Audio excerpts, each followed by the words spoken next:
Use deep confident. महाराष्ट्राच्या कानाकोपऱ्यातील प्रत्येक घडामोडींचं अचूक आणि निर्भीड प्रतिबिंब. ताज्या राजकारणाच्या बातम्या, शिक्षणातील बदल, गुन्हेगारीवर करडी नजर. सत्य, वेग आणि विश्वास यांचा संगम म्हणजे अजिंक्य महाराष्ट्र न्यूज.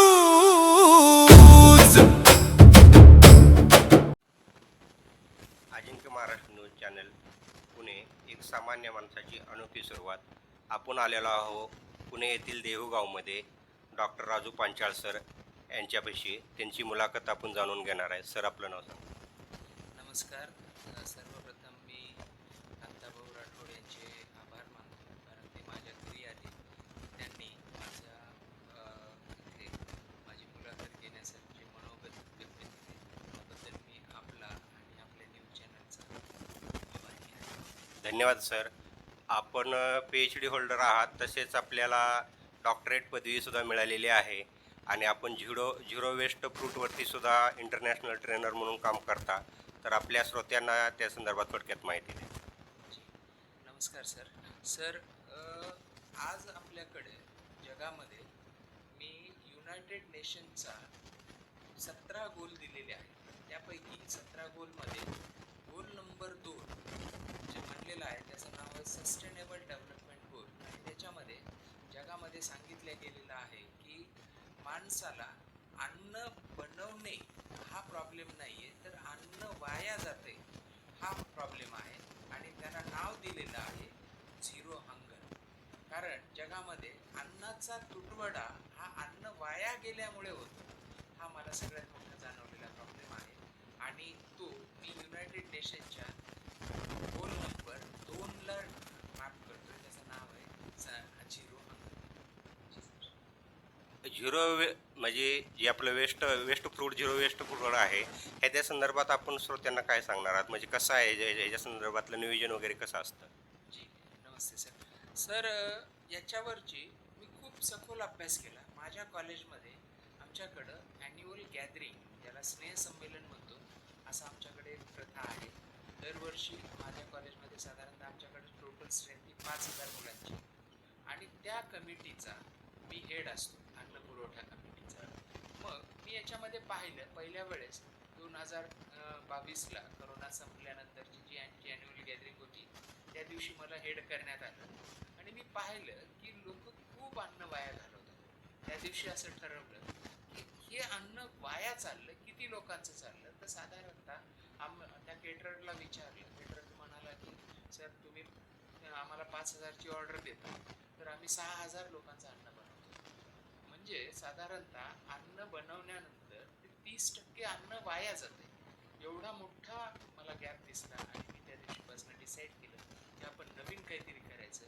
कारण मी प्रोफेसर आहे आणि रिसर्चर, ज्याला सायंटिस्ट दर्जा म्हणतात, त्यामध्ये काम करतो. त्याचबरोबर आपण इंटरनॅशनल ट्रेनर म्हणून आहात, तर आतापर्यंत कुठं ट्रेनिंग घेतलेलं आहे आणि त्याच्या संदर्भात काय क्लासेस कुठं आपल्या झालेले आहेत, काय? इंटरनॅशनल ट्रेनर हा जो आहे तो युनिव्हर्सल ह्युमन व्हॅल्यू नावाचा एक आमच्याकडं AICTने विषय बनवला. त्याचे जे प्रणेते आहेत डॉक्टर गणेश बगारिया सर, जे IITला प्रोफेसर आहेत, त्यांनी मानवांनी मानवाशी वागायचं कसं हा आपल्याला कुठल्याही विषयामध्ये शिकवल्या जात नाही. ही परंपरेच्या दृष्टिकोनातून येणारी प्रथा आहे. पण आत्ता जर पाहिलं तर सगळेजण सांगतायत, पालक आम्हाला फीडबॅक देत आहेत की सर, तुम्ही एखादा सब्जेक्ट त्याला कमी शिकवा, पण त्याला जगामध्ये वागायचं कसं शिकवा. याच्यासाठी म्हणून तो युनिव्हर्सल ह्युमन व्हॅल्यूचा सब्जेक्ट आहे. आजपर्यंत भारतामध्ये त्या UHV सेलने 1.5 लाख लोकांना ट्रेनिंग दिलं, प्रोफेसर्सला. मी आता त्याच्यामध्ये पहिल्या 10मध्ये काम करतो. धन्यवाद सर. आपलं हार्दिक अभिनंदन आहे आमच्या चॅनलच्या वतीने की त्याच्यामध्ये तुमची निवड झालेली आहे. त्याच पद्धतीनं आपण विविध क्षेत्रामध्ये जे उल्लेखनीय काम करतात त्याबद्दल आपल्याला आमच्या ऐकण्यात आलेलं आहे की जवळजवळ 70 ते 80 पुरस्कार आपल्याला मिळालेले आहेत. तर त्याच्या संदर्भात आपलं काय म्हणतं? जी, नमस्ते सर. सर, हे एका शिक्षकाला मिळालेला सन्मान आहे की ज्याने शिक्षक म्हणून काम केलं. आणि सगळ्यात मोठी जी गोष्ट आहे, आपण म्हणतो दूर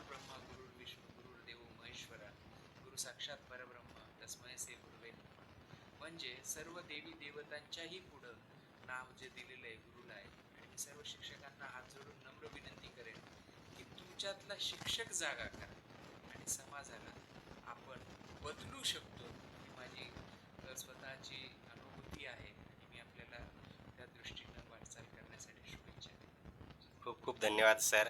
त्याचबरोबर अजून एक माहिती आपल्याला मिळालेली आहे की तुम्हाला आतापर्यंत या ज्या वेगवेगळ्या क्षेत्रातून जे पुरस्कार मिळाले आहेत त्याच्याबद्दल तुम्ही आपला केंद्र शासनाचा महाराष्ट्र शासनाचा जो केंद्र शासनाचा जो पुरस्कार आहे पद्मश्री पुरस्कार, या पुरस्कारासाठी सुद्धा तुम्ही काय अप्लाय करणार आहात असं मला ऐकण्यात आलेलं आहे. तर त्याबद्दल तुमचं काय मत आहे?